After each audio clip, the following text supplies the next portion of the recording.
For the past 125 years, bilateral Kuwaiti-British relations have been deeply rooted over time, built on solid foundations, strengthened and grown, despite the geographical distance. Yes, consequently, both countries have jointly agreed to declare 2024 the year of the Kuwaiti-British partnership, as it branches out with an insight looking forward to broader prospects of a cross-continental friendship. More details in the following report. The relationship between the United Kingdom and the State of Kuwait is deeply rooted and illustrious, with the Anglo-Kuwaiti Agreement of 1899 being one of the highlights of such relation. Since the signing of the Kuwait-British Friendship Treaty by the late Emir Sheikh Mbarak bin Sabah al-Sabah with the British government, the relations have continued to develop and strengthen till the present day, thanks to the efforts of the two countries. Since the establishment of the Kuwait Investment Office in London in 1953, Kuwait has made steady growth in the kingdom, as the office was the first investment fund to be opened in the British capital, reflecting Kuwait's confidence in the British market and the status of London as an international financial centre. The late Sheikh Mbarak is considered the founder of the Kuwaiti-British relations, as he signed the protection agreement with Britain.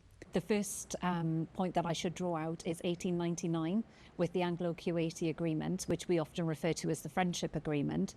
So this was about security and protection provided by the United Kingdom to the state of Kuwait. But then there are other milestones that are more to do with, for example, the economic heartbeat of Kuwait through the discovery of oil.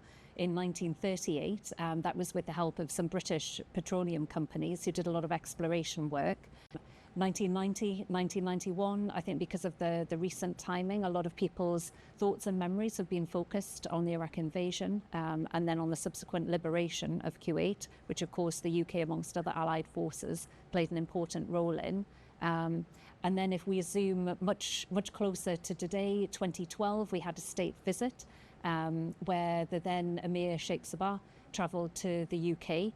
And he had a wonderful visit there. And we also started off the very first joint steering group, which is a sort of policy forum, which we've maintained up until the present day. 2024, if we think about the start of this year, in February, we had the launch of the electronic travel authorization, which I hope has made travel from Kuwait to the UK much easier and much more flexible than it was before for Kuwaiti nationals. So we have so many different important milestones around economics, security, defence, but also people-to-people links and footfall as well.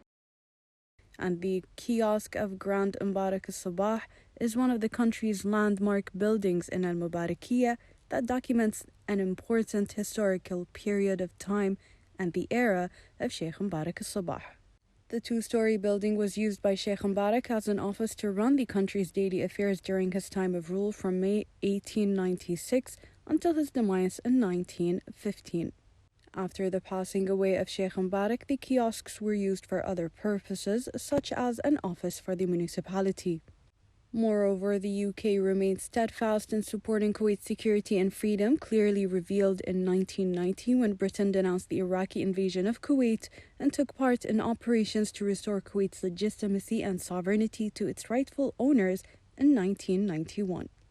Regarding commercial exchanges, the historical records points out to those commercial and business transactions that dated back to over 200 years ago. This year commemorates the start of the official establishment of the Kuwait-British diplomatic relations, with the two countries declaring 2024 as the year of the Kuwaiti-British partnership.